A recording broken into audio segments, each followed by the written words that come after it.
Hello everyone and welcome back to Chronos Plays Lost Odyssey. Today there is a treasure behind the waterfall. So let's go grab that. I'm gonna try going up the top. Oh, jump. Cool. Jump. Wait, you're not gonna give me the X button to jump? In here? Examine. I pressed examine, but apparently I missed it. What is going on? Thank you. Medusa's head. That's pretty dope. Does that stone enemies, or does it give me like protection against stone? Grants immunity to petrify. That's honestly pretty sick. I'd rather have that than anything else.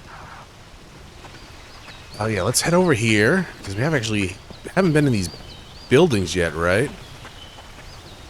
I saw her, the old sorceress. Her face was a mess. She looked like a monster. Definitely wrong with that old woman, I tell you. Okay.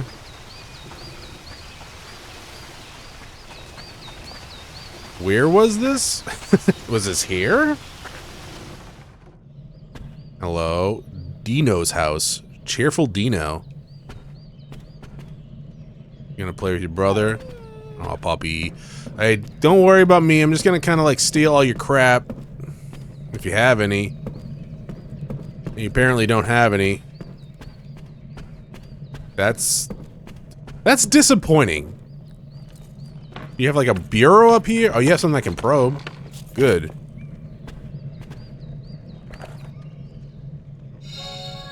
Seed. Okay. What about in here?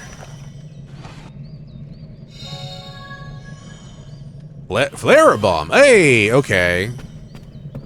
So I'm assuming that's the second level of flare spell then.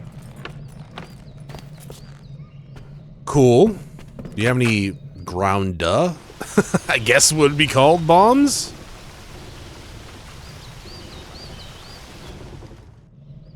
Let's see. Anything to probe? Man, these statues are definitely a choice. 4 seeds of terror. Welcome back, Cam. Alright. Don't mind me. Since you know me, I'm sure you're aware that I'm taking your stuff. Oh, hello. Seeds. Earth charm. Cool. Meow. So what if I give you, like, healing items, huh? Not enough items. It looks regretful. Okay. Well, maybe I'll buy something then later or something. I don't really know. Earth charm. Earth charm. Earth resistance up. Reduces earth elemental damage. Oh. Neat.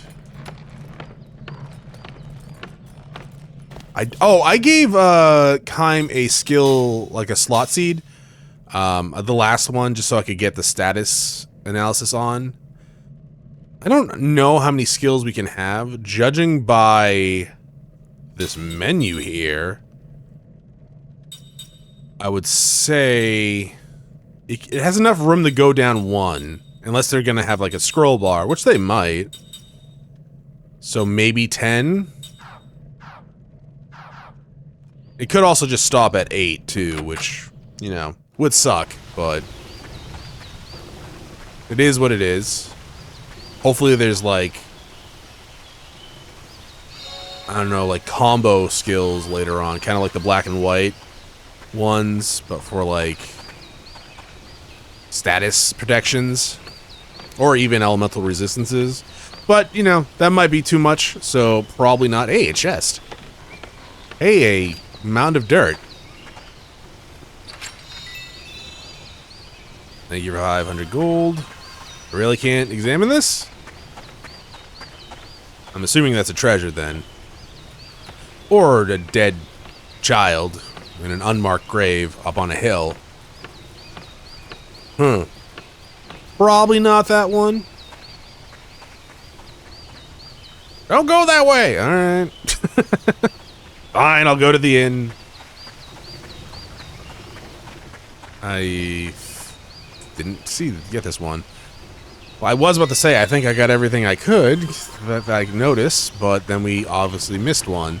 So, I hope I got everything. Oh, look, hello. This is not where I was going. I was going to go over that mound. I was going to say there's another dead child.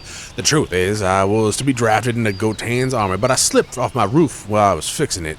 And so they dismissed me as an ineligible for battle.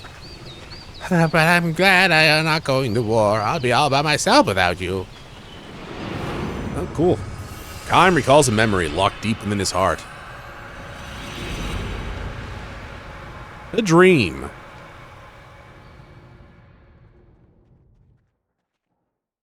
I honestly thought we had all the dreams so far here. There is no way to keep the village from becoming a battlefield. The enemy forces have crossed the northern pass and made their camp close by. The home forces are here too, sending one unit after another into the village to resist the enemy's attack. The place is a powder keg. Ringed by mountains where two highways intersect, the village is a crucial focal point for transport. It cannot be allowed to fall into enemy hands. While its capture is essential to any hope the enemy might have for victory in the war, long years of fighting have come down to this one major battle. It is time that must be waged. It is the battle that must be waged. The logic is clear, simple, inevitable, and will transform this tranquil village into a battlefield at any moment. The army has ordered the villagers to evacuate. Non-combatants can only get in the way. The enemy wants to settle this before the weather turns cold. So what does that mean? Another month? 2 weeks? Got your stuff back? No sense getting caught in the middle and killed. Talk about dying for nothing. Better forget about taking any pots and pans with you. Pack as light as you can and get away as far as you can. Think of all the generations our ancestors guarded our houses and land. I hate to think it's going to turn into a wasteland when the fighting starts. And there's nothing we can do about it, just plain bad luck, that's all. We just have to hang in there till the war's over, come back when we find out who won. The main thing is to get out now. Right, it's all we can do. We gotta stay alive, better not hope for anything more than that. Why the hell does this have to happen to us? The villagers leave a few at a time, beginning with the first ones to find temporary shelter. By the time the forest is lightly tinged with red, the village is practically deserted. The only ones left are old folk who live alone and have no one or no place to run to. The army has built a crude refugee camp for any evacuees able to cross several mountains to reach it. The aged poor stagger in with little more than clothes on their back. The only one left in the village is Grandma Koto. Kotu? The bread of Grandma Kotu. As a mercenary, Kime first met old Kotu shortly after he joined the unit protecting the village. He was on the inspection round at the time when he spotted an old woman working in the field. She turned out to be Grandma Kotu. A soldier with him yelled at her, "Hey, Ole, enough of that." Another man shouted, "You better get out of here now if you want to stay alive. The fight's going to start in 2 or 3 days. How many times do we have to tell you to go to the damn refugees camp?" But old Kotu stayed hunched over, digging in the dirt. Obviously, she was not harvesting anything. If this had been the time when grain had ripened and she was hurrying to harvest the crops, it might have made sense, but she was just turning the soils as she had forgotten that a battle was about to start here any moment. Is the old bag deaf or just senile? With a disgusted look, the captain called over the Kime. "Hey, new guy, do something about this one. Drag her to the refugees camp if you have to tie a rope around her neck. We can't have her wandering around out here. She's going to get in the way when the fighting starts." The captain's tone was arrogant. The more cowardly a commanding officer is, the more arrogant and overbearing his style becomes, the less he is able to conceal his nervousness when a battle is nearing. Kime strode silently towards the old woman in the field. "Well, go on ahead," the captain called out behind him. He did not turn around. Only a few days would be needed to decide the outcome of the Battle of the Village, which was a reflection of how violent it promised to be. For this reason, working in the field was pointless. Even the most carefully cultivated patch of ground would be crushed under the soldier's foot. The harvest next year was out of the question, nor was it even clear how many years it would take to restore the village to its former tranquility. When Kime approached her in the field, the old woman kept working and said, "Don't try to stop me." She looked and sounded much tougher than she had seemed from the distance. She might have been one of those stubborn, cranky old folks that people kept their distance from when the village was at peace. "You're not going to evacuate?" Kime asked. "What the hell for? They built a camp for you to go to." Old Kotu gave a snort and said to Kaim, "You're a new one. I never seen you before." "Yes, so you don't even know what the camp's like? The soldiers have nothing to worry about." What do you mean?" Old Kotu said nothing, but pointed towards the steep mountain standing like a painted scene on the west side of the village.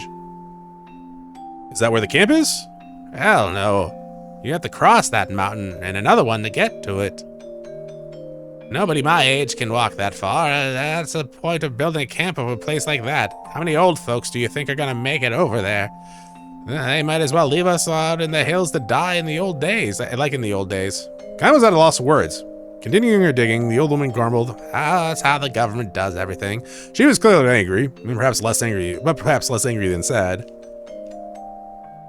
You're on an inspection tour, right? Well, don't let me stop you. No, you see, you're not gonna get me to go to any damn refugee camp. That's all there is to it. I'm not going anywhere. This is the village I was born in and lived here all my life. I didn't really get much out as a child. I know how you feel, but this place is gonna turn into a battlefield soon. I know that, so what? I was at a loss for words. When she saw that, she smiled and said, "You're a sweet young man, kind of unusual in a soldier." Her expression had softened in it for the first time. Once she stopped being so prickly, the smile she produced was actually rather endearing. "When this place turned into a battlefield, people will die. Lots of them. I know that much, don't worry." Oh, is this the old woman? This place turns into a battlefield, people will die. Lots of them. I know that much, don't worry. But I have work to do, soldier boy. Oh shit, soldier boy. How's that Nintendo cease and desist? Telling me to leave my work and run away is like telling me to die. So if I'm gonna die anywhere, I won't be long now. I want you to let me do what I want to do. You shouldn't have a problem with that." Kaim fell silent, not because he was at a loss of words at the end, because he believed she was right. "If I'm gonna die anywhere, I ain't gonna die anywhere," she said, knowing that she would never be able to speak such words. He had no choice but to bow silently. Or he. "All right then, run along, Sonny. I had work to do." "What are you doing?" "See for yourself." "Sorry, but I don't know much about farm work." "I'm growing weed, like all the other soldiers," old Kotu said with a smile. "The only thing you people ever think about is killing enemies. You don't know anything about nurturing life," with a little hint of sorrow show again. Perhaps somewhat taken in with Kaim, however, she favored him with an explanation. "I'm planting seeds." I'm taking this as before you were working in that harvesting field before? "Grains of wheat. You sow them in the fall, they mature over winter, and shoot up under the spring sun and turn the fields golden in summer." "I always do my planting when the northern peaks turn white. Every year. This year's not going to be any different." "Will the seeds mature in a trampled field?" Kaim had his doubts. Grandma Kotu, however, displayed not the least anxiety or resignation as she scattered seeds in the newly turned soil. Her hands performed the age-old ritual with ease and naturalness, as if to impress upon Kaim the fact that she was doing this year for nothing more than less than what she had done every year. As a result, Kaim's next words emerged with a smoothness that he himself found somewhat surprising. "What if the seeds don't grow?" "I'll do it again next year. And if that next year's bad, I'll do it again the year after that." "You think you have that much time?" You have to plant the seeds. That's how I've lived my life. I don't plant, nothing will grow. See what I mean?" "I think so." "Whether there's a fight or not, it doesn't matter. I'm gonna do what I have to do, that's all." She spoke with certainty, her wrinkled face softening into a smile as she adds, "You can't even draw a mill if you don't know if you know you haven't done things right." "That's not true." You're saying that this gives your life meaning." This was the question in which Kaim had long searched for an answer. For what purpose had he been born into this world? What was he supposed to accomplish here? He had continued to roam through his life's endless journey without knowing the answer to these questions. Indeed, because he didn't know the answer. I don't know about the tea stuff like that," Grandma Kotu said silently. I just mill the wheat I've harvested and bake bread in the fall. The bread is really special. Nothing tastes as good as the first bread you make with the wheat you grew that year. That's what my grandson looks forward to every year. I can't just decide to take a year off now, can I?" "I see what you mean." "No, you don't," she declared. "You're nothing but a damn soldier." Her face then turned hard again. There's no more smiles for that day.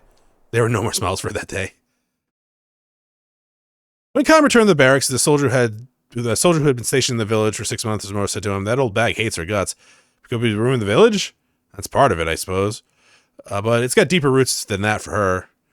Grandma Kodo had lost her entire family to war. First, her husband died in the war 40 years ago, then her son, his wife, in the war 20 years ago, and now her one grandson they had left was taking the fight in the current war."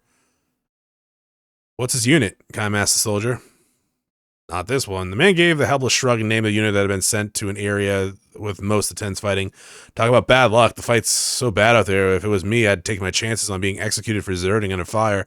He's got maybe a 50-50 chance of coming back alive. No, maybe 30-70.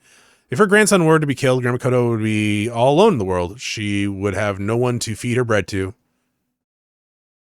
"Must be tough to be left alone at that age," the soldier said. "Looking at old Kodo, I can't help thinking of my mother back home. There's no way I can let myself get killed. She'd never stop crying. Same for you, Kaim."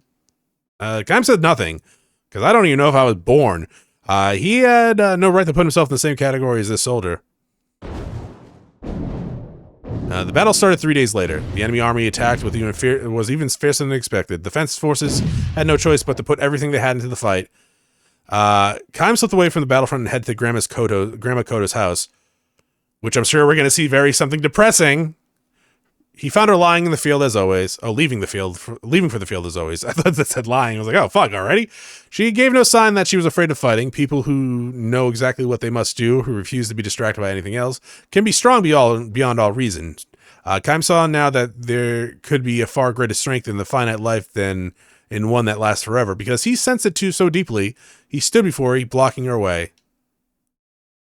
He lifted the tiny old woman in his arms and carried her body back to back to their house. "What are you doing? Let me go. I'm not going to follow some soldier's orders. I have work to do." "I know that," Kaim said. "So put me down. I don't want to let you die. Holding her against his chest, he looked her in the eyes and pleaded with her. "I want you to bake bread next autumn before the new, again from the new crop of wheat." She stopped flailing her arms and legs in a vain attempt to get free of his grip. She looked straight back at him and says, "As long as I have someone to feed freshly baked bread to, I want you to keep, as long as you have someone to, are you mocking me? No, as long as you have someone to feed your freshly baked bread to, I want you to keep breaking bread every year." Old Kodo heaved a huge sigh and muttered to himself, "I knew you were a very strange soldier." And now she's dead. The battle raged on for several days. The arrogant, cowardly captain died in the fighting. At least he didn't run. The soldier who had told Kaim the story of Grandma Kodo also died. Countless defense troops died, and countless enemy troops died.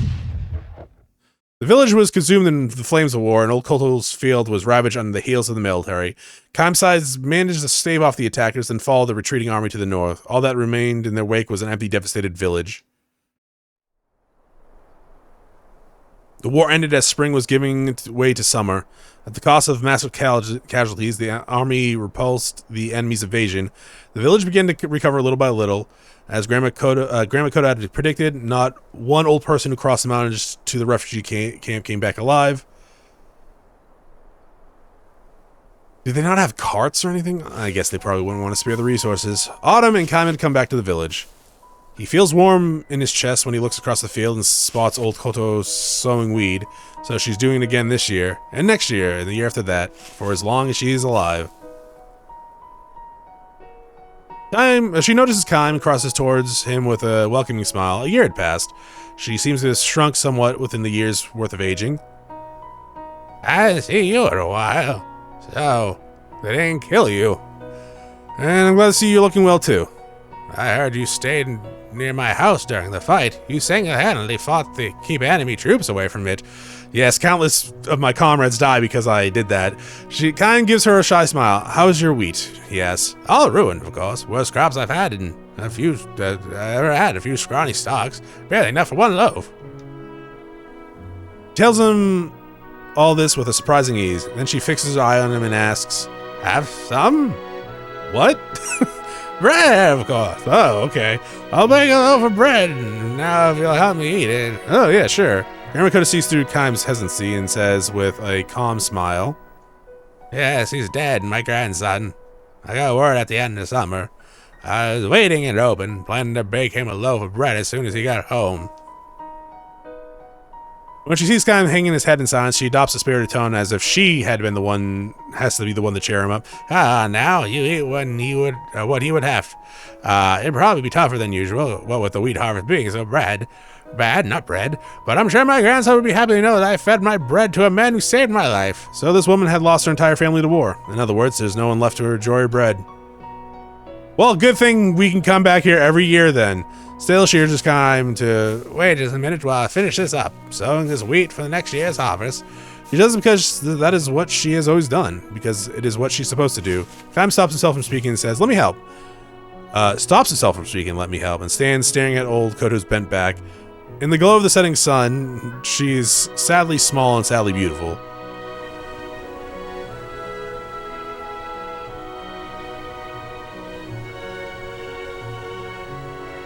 Kime eats the fresh-baked bread. Old Koto was right. Made from wheat grown without its full measure of care, the bread is hard and dry and poor in taste. Have I told you? Still, of all the bread Kime has eaten, and will go on to eat in his long life, this is by far the most delicious. The end. How did I miss this last time? Are you new?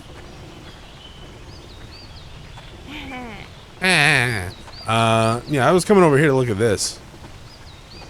Alright. Is that it now? I'm gonna save. That's statue. So yeah, let's save. And then we'll go to the inn, which I'm assuming we're gonna get a cutscene from there. And maybe even more memories.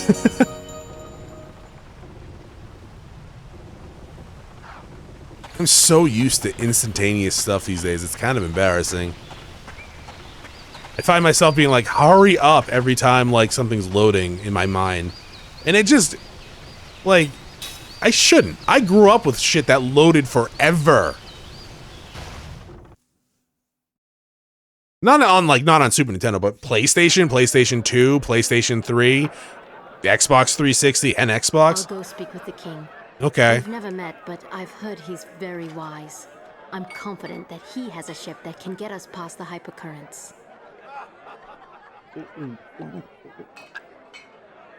Good conversation, Jansen. Wow, that hit the spot. You know, I'm finally starting to feel at home. No. Are you even listening to me? There's a time and place for that stuff, and this is neither. Tell We me, taught exactly the time and place. Yes. that is so sad. But you're a queen. I mean, don't you have wine or champagne at parties or banquets, hangings, any festive thing like that? No. Well, look it. Nobody knows this here. Come on, just give it a try. I guarantee you'll like it. Really. It won't kill you, I promise. In fact, I bet if you take a couple drinks, you might get your memory back. That's not how alcohol works. And other things. You think so? No, he's lying. This is peer Absolutely. pressure. Hey, look at me, you're talking to Jansen here. Bottoms up. Bottoms up. Also, if it's beer, I hate beer. It's disgusting. What? You don't like the cheap stuff? No, it's just I've never tasted anything like it before. You don't have to force yourself to Like drink. gin and tonic, great No, shit. it's Cider, just Fireball my whiskey, memory. good shit. If there's any chance this will help, Jaeger I'll bombs, drink it. not good shit. Haven't had that since I was young. Not good shit. Blackout drunk type shit. Especially when doing Jaeger darts. Good. Are you, okay? Whew. I feel very lightheaded all of a sudden. It's affecting me like you said it would. Oh, your muscles Yeah, are well- so... Hey, oh! Oh, no. Where's Seth? You know you're cute when you're asleep. Dog, I'm pretty sure she's cute when she's awake too, but like, don't be weird about this shit. What the hell do you think you're doing? He's getting the queen drunk. We was having a serious discussion about, what's going to happen next. And planning. Happen next? Yeah. You know, she's going to talk to the king and get us a ship, because yours can't float where the... You know, after all, Goats has got the most advanced technology around. We'd figure we'd get a more seaworthy ship from him. Instead of that, you know... What? All right. I'll give you the benefit of the doubt this time. But don't try any funny business with Ming. Yeah. Yeah, well, I'm looking out for her too, you know. I mean, look how restful she looks right now. She's blackout drunk. To be fair, from one cup of whatever the fuck you just gave her. But, ooh. Mine? Seed. Alright, we should probably go back to that pip-pop thing then. Aqua bomb? Cool. Anything in this? No. Anything in this? What was that about open? Oh, the door. Duh. Come on now, Chronos, pay attention.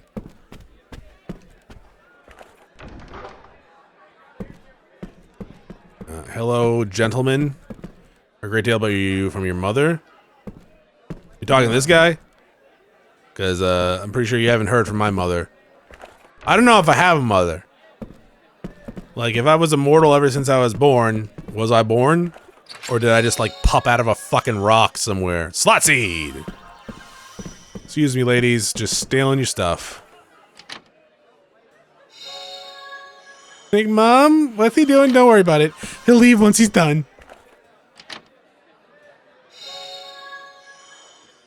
Cure-all. Ooh, neat. Hello. Clean right now, please. Wait, you come? Yes, I am. Oh, you guys are maids? Interesting. Is she a little young to be working? Chronos, of course not. It's a JRPG. They don't have labor laws for children. I'm... okay. Mysterious perfume! Hey, I stole that from Fuckface. Any more paintings that I didn't notice? Over here.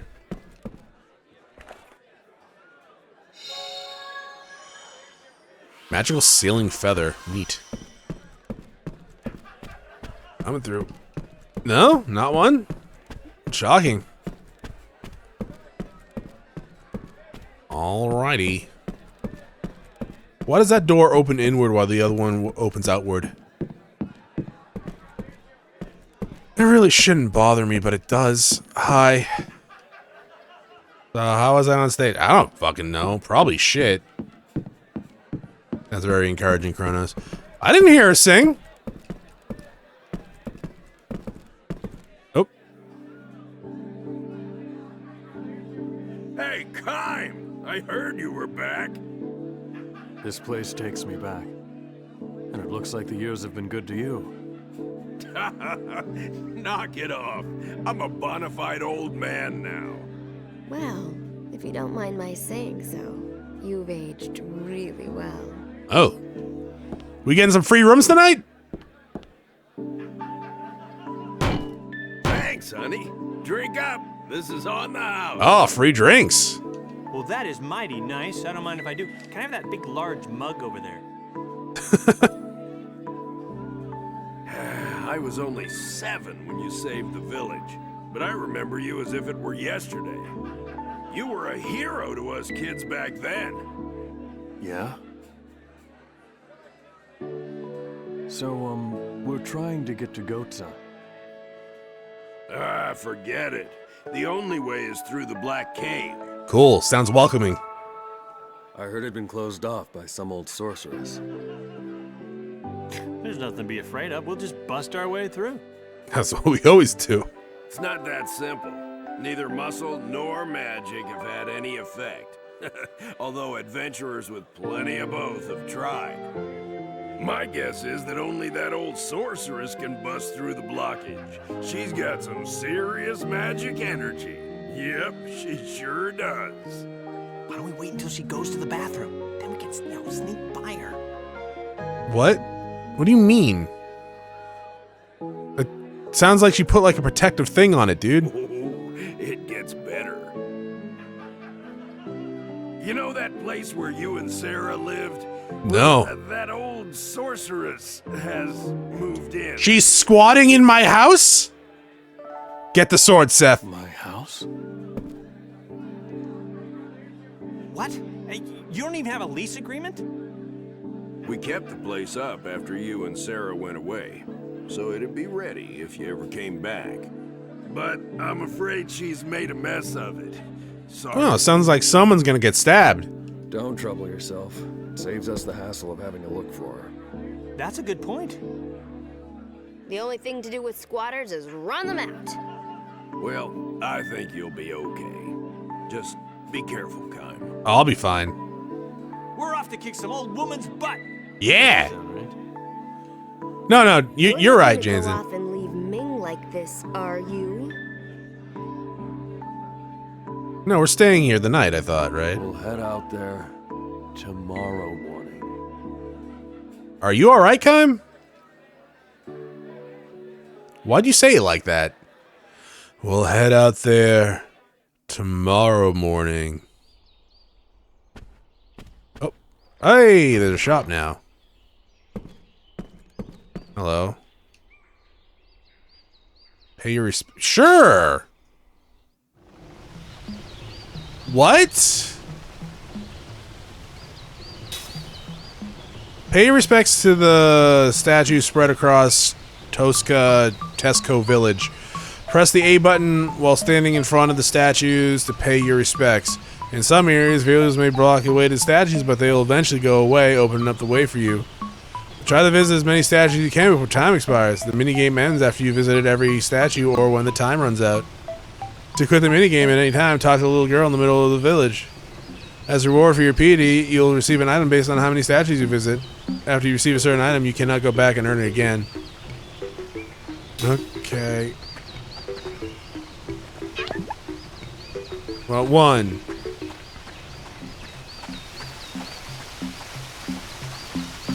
Two. 3 into the 4. Snoop Doggy Dogg and Dr. Dre is at the door. You know, you could have given me this yesterday when I was going around the town exploring, but that's fine, I guess. You better give me something fucking good. Like something that instantly kills silver fuckers. Dude, that'd be sick, actually. Can I have things that instantly kill silver fuckers? I mean, we're almost halfway there. Whoa, living on a prayer here. I'm assuming I don't need to go inside. I might be assuming wrong. I mean, to be fair, this is a better minigame than the funeral. Kid, can you move, you little... Do you need me to talk to you? Keep quiet, fish. I'm gonna scare the fish all day. Did I get this before? I did. Well, I did want to check out the, Oh my god. Can you move?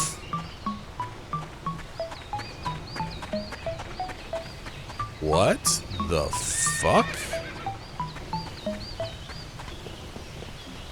That's hilarious. 8. Okay, so I can enter places. That's 9. Interesting. Okay. So I need to go into those places then. Like the big one in the inn. The one up here. There's one on top of the thing. One behind the... What's the door? Oh, good for you. So one on top of that thing, one in the waterfall. So that's 13. So I gotta go in the houses then.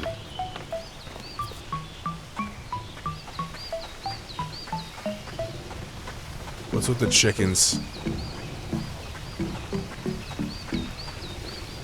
That's weird.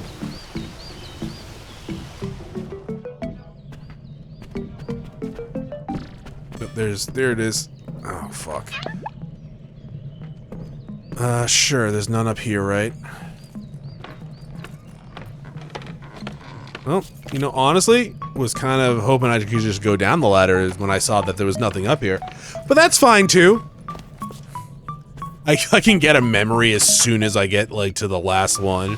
Like, no! Oh my god, why are you still there? Thank you!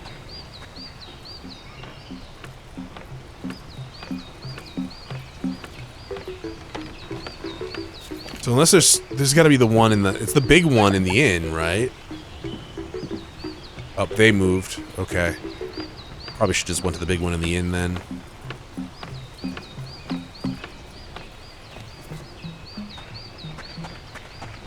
About time, fucking ladies.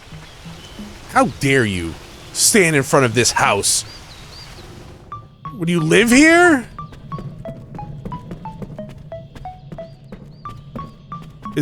What do you mean? Is it? Oh shit! I'm getting them all. You're not gonna get them all, Chronos. I'm getting them all. There's none in here. Wait, no.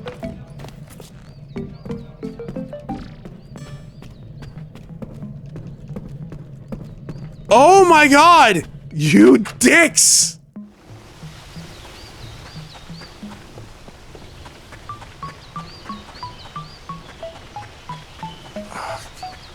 God damn it, you fucking dicks! What do you mean there's none in there? How dare you!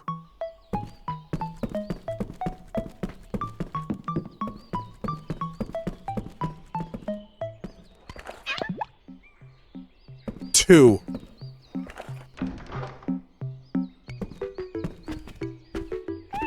Meow meow. There was none in here. I'm gonna get 15. Was there one in that house that I couldn't see? Go. Time. Hurry up. Go, Speed Racer, go!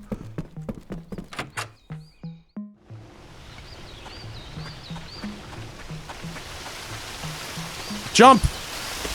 Keep jumping. Maybe there's two in here. There's one! No, no, no, no, no, no! 5, 4, 3, 2.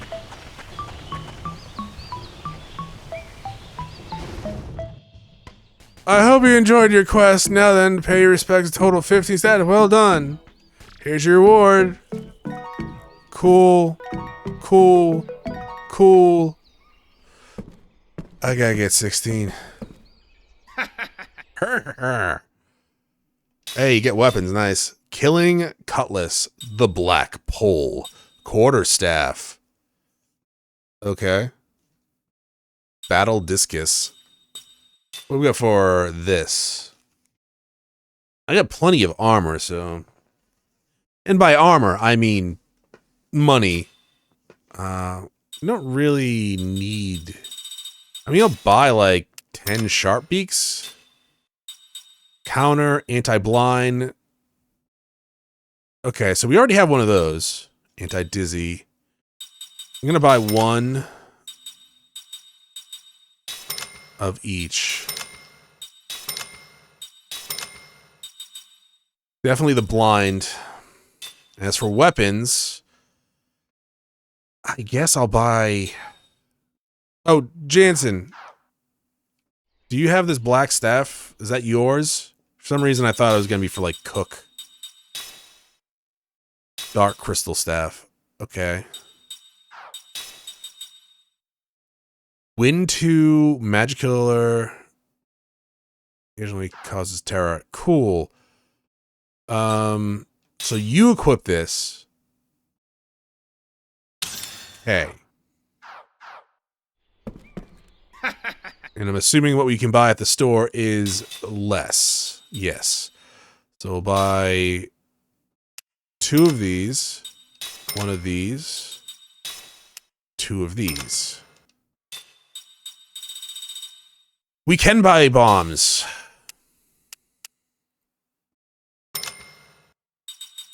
I'll buy a couple of these. And, like, a bunch of these. Yes. There you go. Okay, cool. We're gonna go try those bombs? I might. I need to do... I need... I need to do the fucking thing.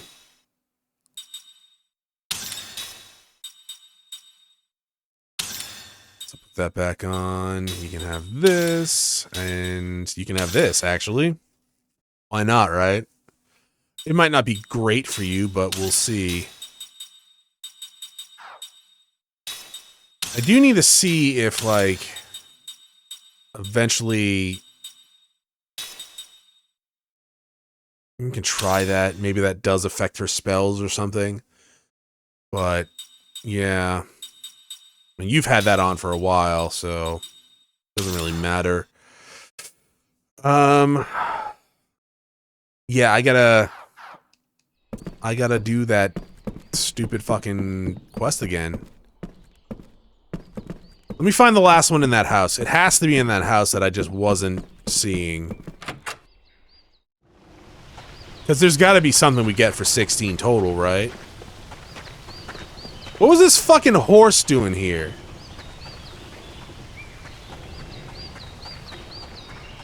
Doesn't make any sense.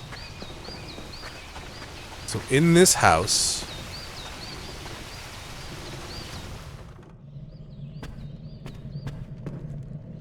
Oh my god, it's right here! Oh! Fucking Christ. I will be right back. I'm sorry, dude. I thought you were a generic NPC. Assemble a ring? Fire-powered, earth-powered, fire. Oh, so you're doing... Right, you're combining rings. Cool. So I need to do that eventually, huh? I didn't mean to go there. Okay. Yeah, I talked to him. I thought he was just talking about something stupid, and I wasn't paying attention. I saw that about combining rings. Like, whoa, wait a minute. Anyways, I'll be right back when I get all 16 of these. Alright. Didn't take as long, because I wasn't stupid. And that's all of them. I'm done now. Give me the amazing item. Gamble. Okay. Gamble. Gamble. Looks a random amount of damage on one enemy. Okay.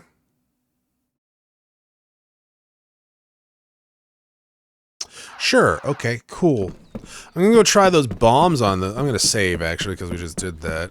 We're gonna go to the Isle of Silver Fuckers and try to bomb the shit out of them.